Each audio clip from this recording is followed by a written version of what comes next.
English learners. Welcome back to English Pod. My name is Marco. And I'm Erica. We're bringing you an advanced lesson today. That's right. An advanced lesson where we talk about investing in emerging markets. Right. So it's kind of a business topic. It's kind of a world topic as well. Yes. And it's pretty difficult. Yeah, it is really hard.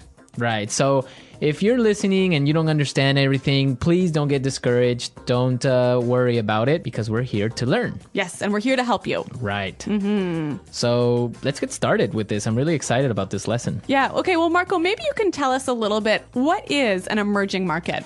An emerging market is a market that is starting to develop. Okay. And it's growing rapidly. So you can maybe give some examples of emerging market. Well, for example, China is an emerging market. Yeah. In the last years, it's been growing rapidly. More and more people are moving to the middle class and have money to spend. Right, exactly. Mm-hmm. So China is like a really great example of an emerging market. All right. Well, with that, let's listen to the dialogue for the first time.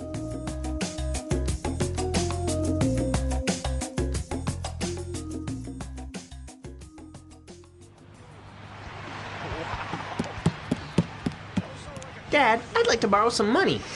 Sure, Johnny. How much do you need? $5? Come on, Dad. I need $30,000. I want to get into the market.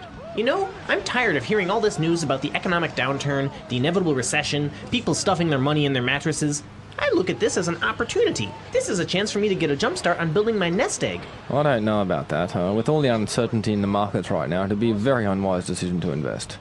I don't know if you're aware, son, but there has been a lot of turmoil in the markets recently. There have already been 500,000 layoffs in the last few months, and we have no idea how the proposed stimulus package will impact upon the economy. There's just too much instability. I just wouldn't feel comfortable investing in this climate. But look at it this way. Every challenge is an opportunity. And anyway, I'm not talking about investing in the domestic market. There are emerging markets that promise great returns. Look at China, for example. They have 1.4 billion people, 500 million of whom have recently entered the middle class. Here alone, the aggregate demand for consumer goods represents an amazing wealth-generating opportunity. Oh, come on, son. You're looking at this too naively. The Chinese market has exhibited a great deal of instability, and their currency has been devalued by almost a whole percentage point. Fine then. If that's the way you feel, so be it. But you're losing out on a great opportunity here. I'm gonna hit up Mom for the cash.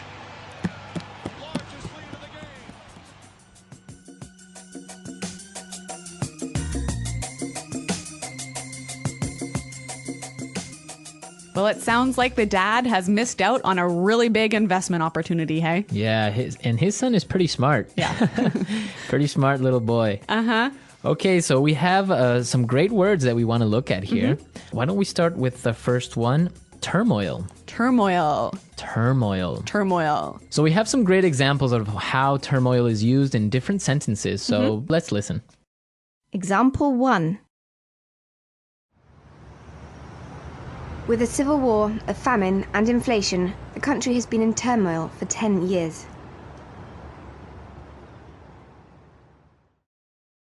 Example 2. There's been a lot of turmoil in my life recently. I've moved to a new city, I've changed my job, I broke up with my girlfriend. Example 3. The devaluation of the dollar caused a great deal of turmoil in the markets.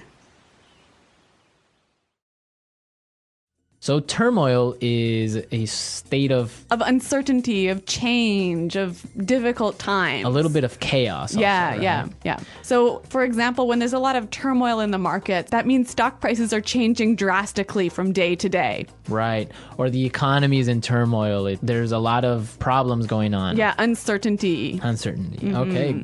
Good word. All right. And we also saw something really interesting in the dialogue about a proposed stimulus package. A proposed stimulus package. So a proposed stimulus package is something that's going on now. Yes, let's break this phrase down. So we've got stimulus package. A stimulus package, something to stimulate the economy, right? Right, so money from the government to get the economy moving. To get it moving, stimulus package. Proposed. It means that it hasn't been approved yet. Right, it's suggested. It's suggested. It's an idea. So the proposed stimulus package for the U.S. economy, for example, is $150 billion. Right. That's $150 billion of American taxpayers' money that the government wants to put into the economy to keep it moving. To keep it moving, right. So if it works or not, that's still a debate, but yeah. It's a proposed stimulus package. Let's move to our third phrase, aggregate demand. Aggregate demand. Aggregate demand. Aggregate demand. So demand is pretty clear, but this word aggregate, what's that about?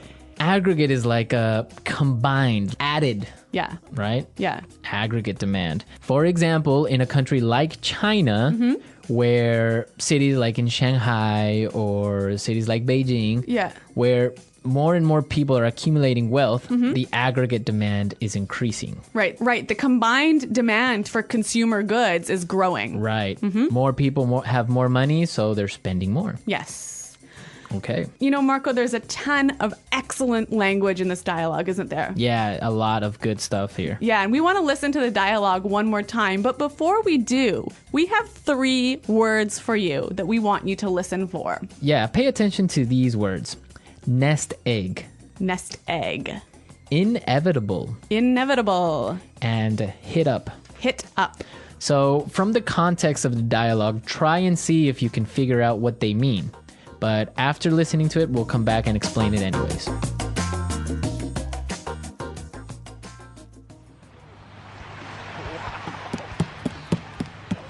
Dad, I'd like to borrow some money. Sure, Johnny. How much do you need? $5? Come on, Dad. I need $30,000. I want to get into the market. You know, I'm tired of hearing all this news about the economic downturn, the inevitable recession, people stuffing their money in their mattresses. I look at this as an opportunity. This is a chance for me to get a jump start on building my nest egg. I don't know about that. With all the uncertainty in the markets right now, it'd be a very unwise decision to invest. I don't know if you're aware, son, but there has been a lot of turmoil in the markets recently. There have already been 500,000 layoffs in the last few months, and we have no idea how the proposed stimulus package will impact upon the economy. There's just too much instability. I just wouldn't feel comfortable investing in this climate. But look at it this way. Every challenge is an opportunity. And anyway, I'm not talking about investing in the domestic market. There are emerging markets that promise great returns. Look at China, for example. They have 1.4 billion people, 500 million of whom have recently entered the middle class. Here alone, the aggregate demand for consumer goods represents an amazing wealth-generating opportunity. Oh, come on, son. You're looking at this too naively. The Chinese market has exhibited a great deal of instability, and their currency has been devalued by almost a whole percentage point. Fine then. If that's the way you feel, so be it. But you're losing out on a great opportunity here. I'm gonna hit up Mom for the cash.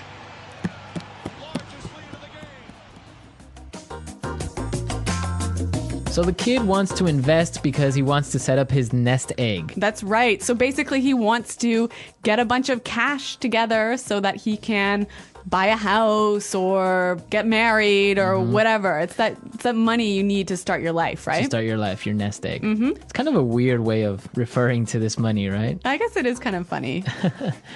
And also the little boy talked about an inevitable recession. Yes, inevitable. Inevitable. Inevitable basically means unavoidable.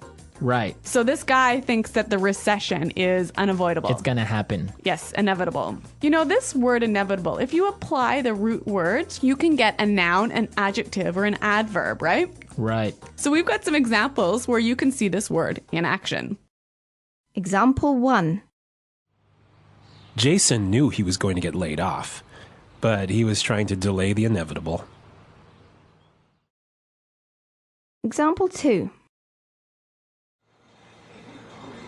As a new manager, it's inevitable that you're going to make mistakes. Example 3. Inevitably, we all die at the end of our lives. So as you can see, the noun and adjective form are the same. Yes, inevitable. Inevitable. When we use it as an adverb, though, we add the ly to it. Inevitably. Inevitably. Yes. So yeah, as you can see, we could use it in many different ways depending on what we want to say. Right. Well, inevitably, we have to move on to our third word. Hit up. Hit up. So he says he's going to hit up Mom for the cash. Ask his mom. Yeah, hit up. Yeah, this is kind of a slangy term, isn't it? Yeah, it's more informal, Yeah. a lot more slangy. Yeah. You wouldn't really use it with your boss, would you? No, you're not going to go up to your boss and say, hey, I need to hit you up for some cash. No. So, Marco, I think this word is only applying to money, right? Well, you wouldn't go up to your boss and say, oh, I need to hit you up for some vacation time. No, it's typically used like for money. In this context. Yeah. Hit them up. We've got some examples of the phrase hit up. Let's listen. Example 1. I'm going to hit up the boss for a raise. Example 2.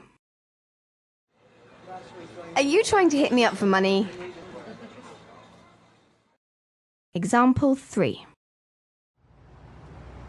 I don't have any cash. Have you tried hitting up Sophie? She's rich. Okay, so this is our first advanced lesson. I hope you enjoyed it. It is a lot more challenging, I think. Yes. Especially because it's set in a business context, so it makes it so we have a lot of specific words and a lot of technical vocabulary. That's right. Marco, you're exactly right. And I think that our users are going to have a lot of questions about the language in this lesson. So I'd like to invite you guys to come onto our website at englishpod.com. Exactly, where you can leave all your questions and comments and we'll be there to answer them. But until then, it's goodbye. Bye.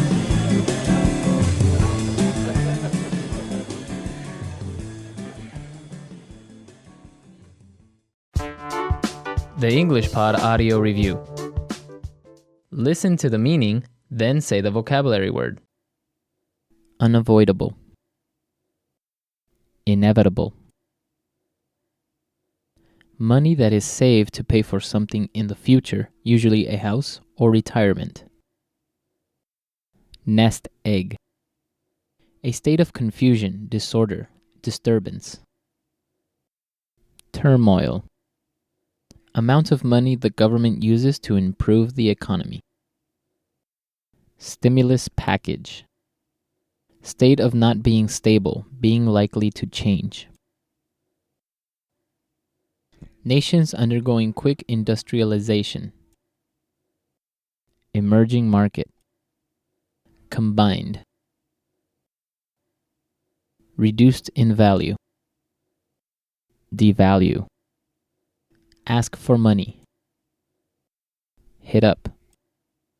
Let's try that faster. Unavoidable. Inevitable. Ask for money. Hit up. Amount of money the government uses to improve the economy. Stimulus package. State of not being stable, being likely to change.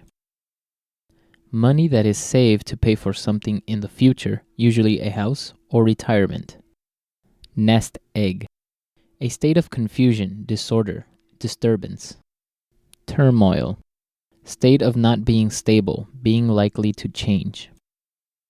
A state of confusion, disorder, disturbance. Turmoil. State of not being stable, being likely to change. A state of confusion, disorder, disturbance. Turmoil. Unavoidable. Inevitable. Reduced in value. Devalue. Nations undergoing quick industrialization. Emerging market. State of not being stable, being likely to change. Nations undergoing quick industrialization. Emerging market. Now say the word and hear it in a sentence. Inevitable.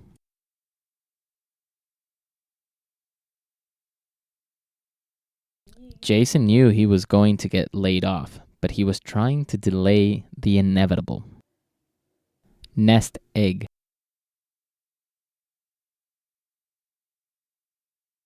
I invested in the stock market 5 years ago and built a nice nest egg. Turmoil.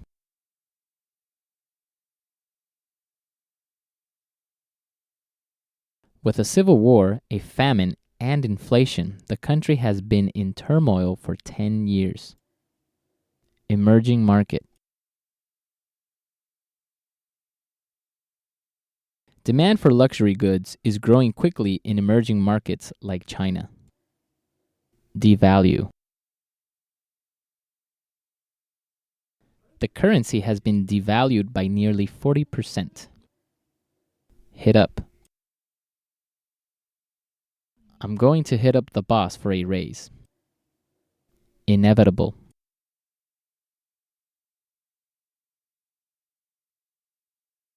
Jason knew he was going to get laid off, but he was trying to delay the inevitable. Emerging market. Demand for luxury goods is growing quickly in emerging markets like China. Devalue. The currency has been devalued by nearly 40%. Hit up. I'm going to hit up the boss for a raise.